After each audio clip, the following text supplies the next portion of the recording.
Salut à tous. Donc aujourd'hui, petite vidéo, c'était pas prévu. T'as un déballage d'un nouvel ampli. Donc ampli haut de gamme Onkyo TX RZ50. Donc voilà, comme c'est marqué ici. Amplificateur 9.2 canaux. Donc c'est vraiment un gros modèle. Hein. On a ici les spécificités. Donc 8K, 4K, THX. Donc il est labellisé THX. Toutes les dernières normes de vidéo, audio, compatible Alexa et Google, compatible Sonos, HDR10+, Wi-Fi, AirPlay. Donc l'ampli, il n'est pas à moi, il ira dans cette salle de cinéma que je vous avais déjà montré.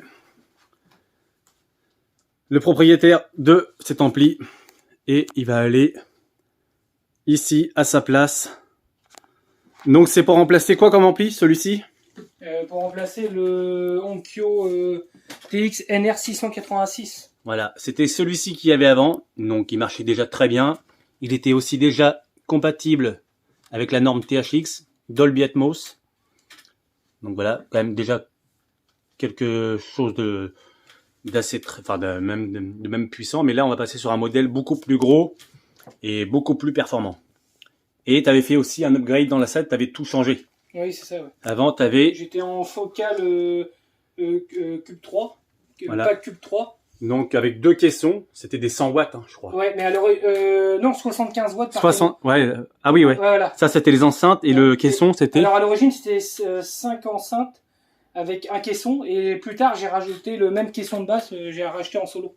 Voilà, parce que en fait, le pack, il est vendu 5 enceintes comme ceci, en 75 watts, plus un caisson. Et lui, il voulait remettre un deuxième caisson qu'il a racheté séparément. Et donc, il a tourné avec ça pendant au moins 2 ans, au moins, pas loin. Plus que ça, même, ouais. 5 ans, bah, 5 ans. Et maintenant, depuis quelques mois, il a racheté ça. Donc, on n'a pas fait de vidéo encore. Donc, vous les connaissez, celle-ci, hein, c'est une valeur sûre. Les Klipsch RP600M. Donc là, on est sur un modèle de 100 watts minimum jusqu'à 400 watts en crête. Donc, et puis à côté, c'est le jour et la nuit. Hein. Même au niveau taille, juste à côté, c'est des enceintes de bébé. Et voilà, un gros caisson. Donc avant, il avait un caisson plus petit, hein, mais pas un caisson actif, un caisson qu'il fallait allumer à chaque fois. Et il n'y avait pas de débattement.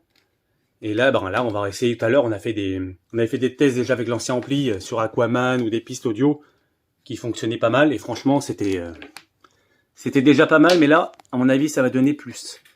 Et tu as changé aussi l'enceinte centrale. Ouais. Celle-ci, c'est la quoi? R50C, si je me trompe pas. Klipsch R50C. Donc c'est quand même... elle n'est pas énorme en termes de taille, mais par contre, elle envoie du lourd. Et je crois qu'elle a un évent à l'arrière, il me semble. Ah non, elle n'a pas d'évent, celle-là, j'ai cru. Mais ça n'a rien à voir avec... comparé à la focale, où c'était tous les mêmes. On retrouve ici encore une Klipsch RP600M. Voilà. Et pour éviter qu'il y ait trop de différents sons, il a remis exactement les mêmes à l'arrière, en surround. Donc ça fait 4 RP600M, une R50C.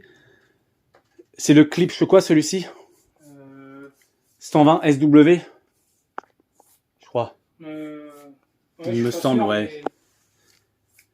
Mais... Donc je crois que c'est ça. On remettra la ref sur la vidéo. Ah on a le carton qui est ici. Comme ça c'est parfait. Vous voyez, même le carton il est encore là. Ouais, R112 SW, encore plus puissant. Donc voilà, il y a encore tous les cartons du matos. Et on a les enceintes Atmos qui seront changées aussi par la suite. Là, c'est vraiment... la marque Skitech. Ouais, Skitech. Donc c'est pas de la grosse marque, mais pour des effets audio verticaux, ça suffit. Et nous, ce qui nous intéresse aujourd'hui, c'est le caisson. Donc je te laisse le déballer. Sortir la lame.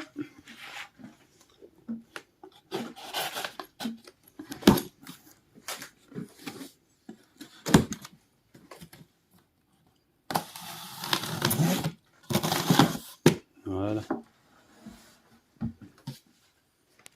Vous voyez à l'arrière, c'est l'arrière de l'ampli en fait. RZ série, donc vous pouvez aller voir sur internet, c'est vraiment une grosse série de Onkyo, de gros modèles. On a à l'intérieur, alors, la télécommande. Je pense qu'elle est rétroéclairée vu le prix de l'appareil. Donc elle est pas mal. Elle est assez ergonomique. Ensuite, on a... ouais, ça doit être le micro de calibration qui est ici. La notice dans toutes les langues. Ça, je sais pas trop ce que c'est pour le moment. J'arrive pas trop à voir. Le cordon d'alimentation. Je crois que ça doit être au moins 1,50 m environ. Les trucs basiques, hein, de base, obligatoires. Ouais. Alors, je te le tiens. Je te vire le carton. Hop, on fait ça en live comme PP World.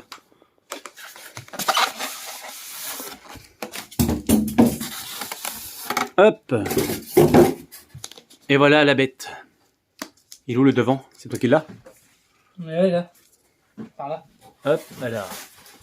On tourne, ça permet de tourner autour de la vidéo, de l'ampli.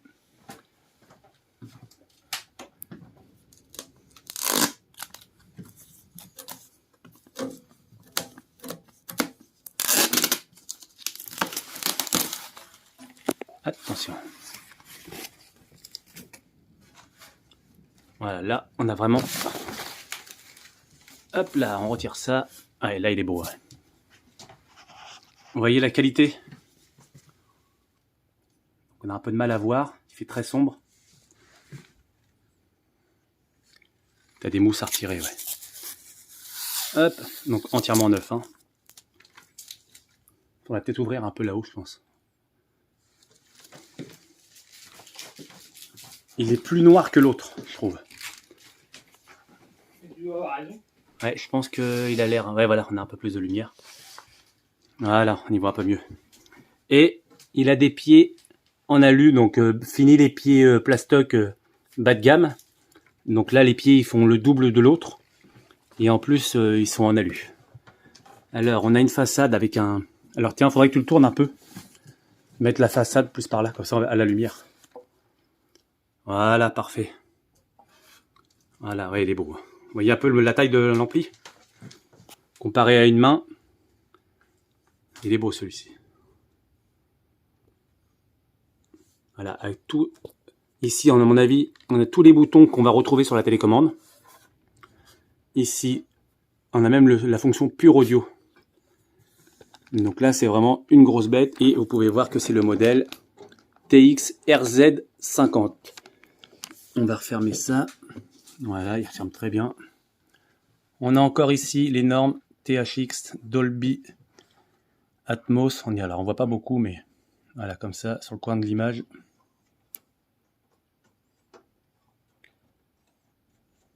Hop, et on va passer à l'arrière, le cœur du système. Et voilà. Donc là, on a combien? On a 6 ports HDMI en zone 1 et 2 en zone 2. On a la zone 2 qui doit être ici. Et après, on en a 6 ici. Et donc, c'est un 9.2. Ouais, c'est ça, ouais. Et il fait combien de watts celui-ci? Je ne sais même plus. On mettra toutes les spécificités de l'ampli dans la vidéo. Et donc nous, on va se l'installer. Et puis on fera peut-être une petite vidéo de démo qu'on aura réglé quelques trucs. Et à l'avenir, il y aura d'autres vidéos sur la chaîne pour vous montrer tout son matos, un par un, tout ce qu'il utilise, le câblage, les enceintes, le refroidisseur d'air, tout ce qui est acoustique de la salle, et pourquoi pas aussi un peu la déco. Ça peut refaire du contenu sur la chaîne, et donc ça va faire plusieurs vidéos en partenariat pour vous montrer vraiment voilà, le projecteur, les affiches. Je sais que ça intéresse pas mal de gens. Donc en gros, tu es en train de dire que c'est une chaîne pour deux. Une chaîne pour deux, pourquoi pas, ouais. Comme ça, on pourra montrer plus de produits qu'une seule personne, parce qu'il faut savoir que tout le matériel que nous, on a, c'est pas du matériel qu'on nous prête ou qu'on nous envoie pour faire une vidéo, c'est notre propre matériel qu'on achète avec notre argent. Donc, moi, je dis les prix sur la chaîne. Hein. Cet ampli, si ça vous intéresse, neuf, vous le trouvez aux alentours de 1390 €. Vous pouvez peut-être l'avoir peut-être un poil moins cher si vous trouvez ou si vous cherchez plus longtemps sur certains sites, mais c'est à peu près les prix. Hein. Je pense qu'à moins de 1200 €, vous n'arriverez pas à l'avoir. Donc voilà. Donc on se retrouve pour une petite démo. Sinon, n'hésitez pas à vous abonner. Le mot de la fin? Allez voir des films. Passion du home cinéma. Et voilà. La passion du home cinéma. Donc voilà, prochaine vidéo, Bonjour.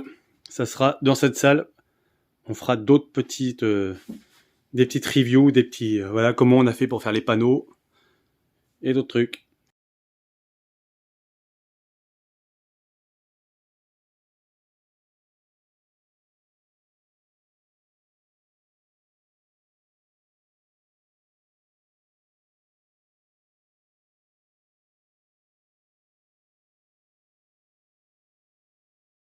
Bon voilà, on est de retour.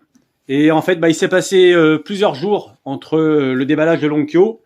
Et vous pouvez voir que, voilà, petite surprise, ça sera pas un Onkyo TX-RZ50, mais un Marantz Cinema 60 DAB. Donc, de nouvelle génération. En fait, on avait installé l'ampli, le Onkyo, et réglé à fond. Mais une fois qu'on le mettait... des extraits de films, il fallait monter l'ampli à 70, donc aux 3/4 de sa puissance, pour avoir quelque chose de correct, simplement. Malgré que les branchements, on faisait comme d'habitude, hein, pas de souci. Et il n'y avait pas de patate, malgré même à 70, ça donnait vraiment pas grand-chose. Il y avait un peu de volume, mais pas de basse, que dalle, malgré que l'ampli était poussé à fond. Donc là, il s'est orienté sur un modèle déjà plus haut de gamme, Cinema 60. Voilà. Donc là, c'est la bonne grosse bête, là. Ouais, c'est pas mal. Là, pour alimenter tout ça, voilà. On change de... Et on est sur une gamme, je le rappelle, pour plus de précision pour les connaisseurs de Marantz, on est sur une gamme, la gamme cinéma. Le cinéma, donc... Il y a 4 modèles. Il y a on commence par le 70, le 60, le 50 et on finit par le 40. Voilà. Donc le 40, vous pouvez mettre minimum 2000 € dans l'ampli. Bon, après, au niveau canaux, tout ça, puissance, c'est pas la même chose. Alors. Mais déjà, avec cette bête, on va voir déjà ça va être le jour et la nuit. Hein. On change totalement de marque entre Onkyo et Marantz. Ouais, puis là, tu es sur quand même la gamme, ils appellent ça la gamme signature de Marantz. Donc, c'est les nouveaux modèles. Gamme 2022-2023. Donc, hâte de voir ce que ça donne. Vas-y, tu peux procéder à l'ouverture, Jean-Pierre.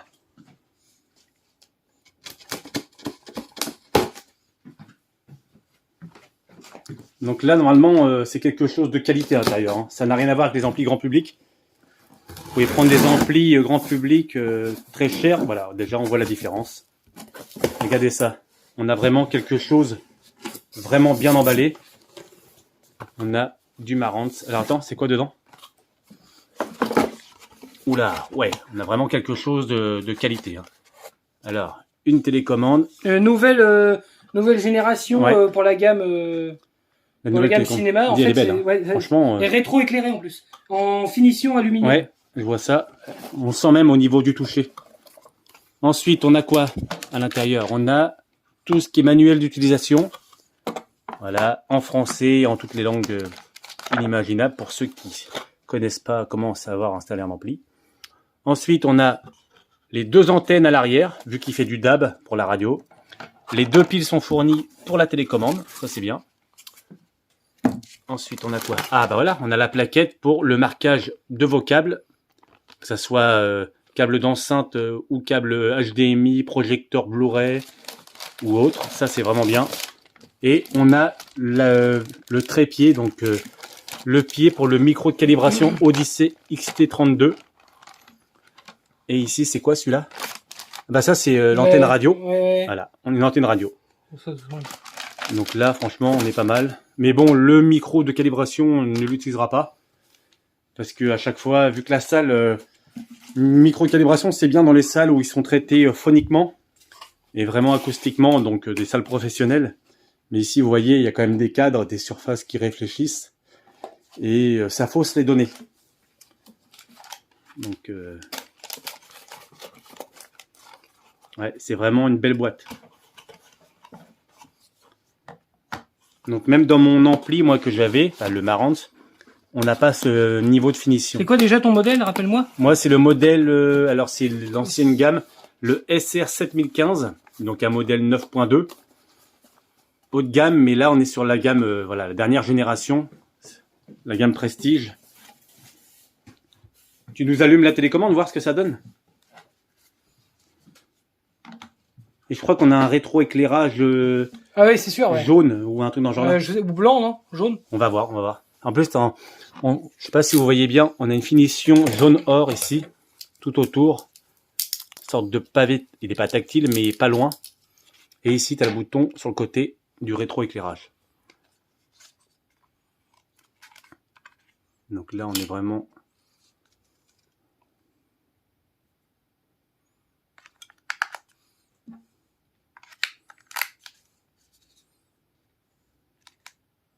Non, sur le côté, le rétro-éclairage. Ah ouais, sur du blanc. Et même en plein jour, on le voit bien. Ouais, donc là, franchement, ça c'est pas mal. Donc faut quand même presser le bouton du rétro-éclairage pour pouvoir avoir la lumière qui s'allume. C'est pas en appuyant sur n'importe quelle touche que ça s'allume. Ouais, mais c'est pas mal en tout cas, c'est bien. Ensuite, vous voyez, quand on ouvre le carton à l'intérieur, on a le câble d'alimentation, toujours fourni avec, c'est obligatoire. Voilà. On a le fameux sésame que tout le monde aime bien, le fameux micro Odyssey XT32. Et ensuite, tu nous sors la bête.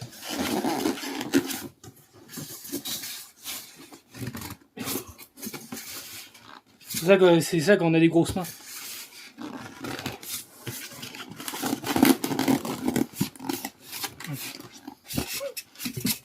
Il suffit de réfléchir. Il est bien emballé en plus. Hein. L'étiquette Marantz. Même au niveau de l'emballage, comparé à l'autre jour avec le Onkyo, il était bien emballé, mais là on voit que même le pliage, il est soigné.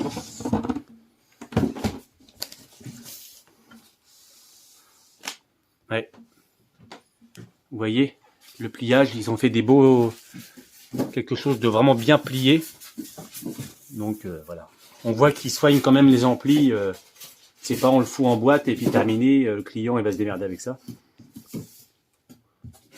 Après, c'est pas le même prix. Hein. Enfin, c'est le même prix que l'autre, mais c'est pas la même qualité. Je te laisse ouvrir la bête.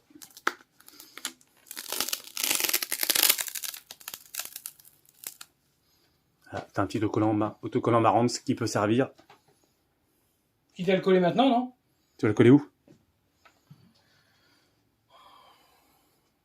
Je sais pas. On pose des œufs après, on le mettra après.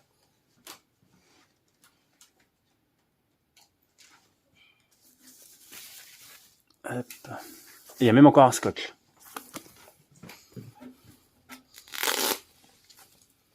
Aïe aïe aïe.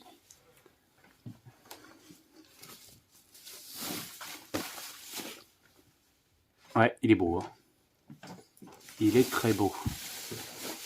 On a ici une finition imitation carbone des deux côtés. Et normalement, alors je suis pas sûr, mais il me semble ici, il y a une sorte de petit décaissé.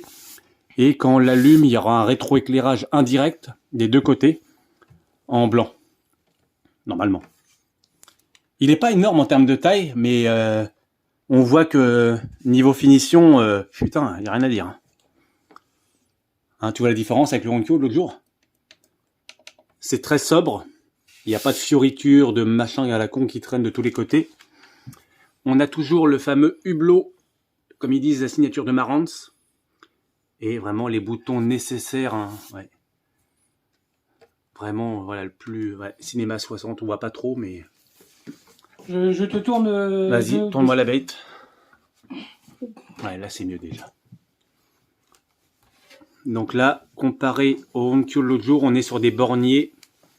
Donc, ils sont pas les uns au-dessus des autres. Parce que l'autre jour, on a galéré pour mettre les câblages. Là, c'est tous les uns à côté des autres. Donc, c'est très rapide pour mettre le câblage. Et en plus, ici, ils sont compatibles avec des fiches bananes. Donc, c'est pratique quand vous les démontez ou bricolez derrière l'ampli ou nettoyez derrière votre meuble. Et on a quoi? On a 6 ports HDMI, 3 en 4K et 6 en 8K. Donc ça c'est pas mal. Il fait DTS:X, Dolby Vision, Dolby Atmos. Donc, calibration Odyssey, ceux qui aiment bien. Hein. Donc, c'est un 7.2 celui-ci. Ouais, c'est ça. 7.2. Donc, on mettra les stats en vidéo. Hein. Et bah, franchement, il n'y a rien à dire. Hein. Il est très très propre. Ouais, tu vois que ouais, tu sens la différence. C'est un peu granuleux. Peut-être que ça attire moins la poussière, peut-être même.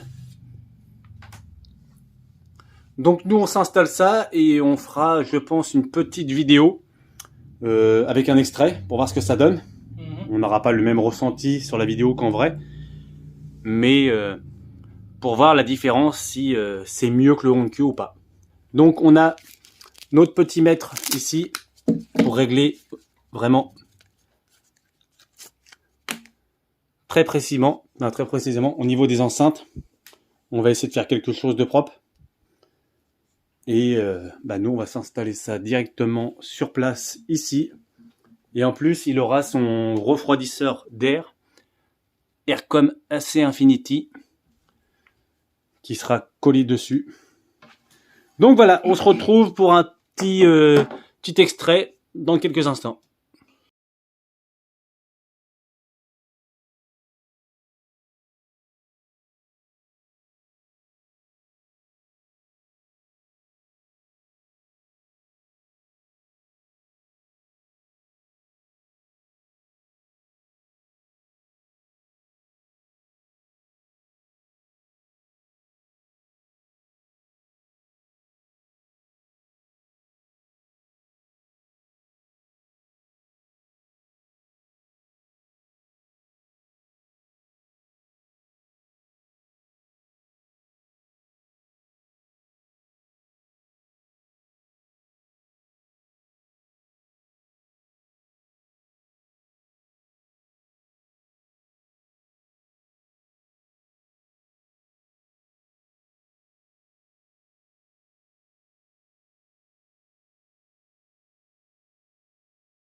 Vous êtes prêts?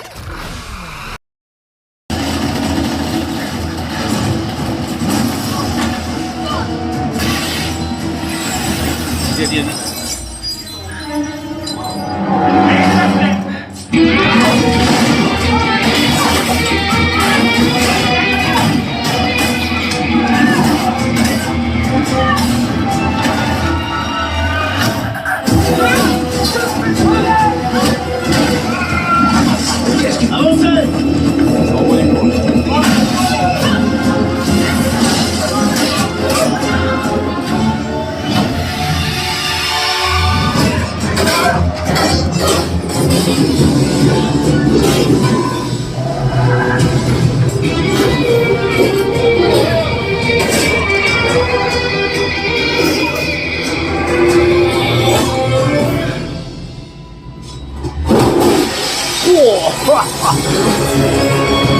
Le carnage.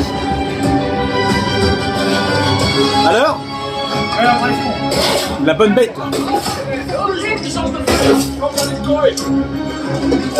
Attention.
Tirez, courez, vous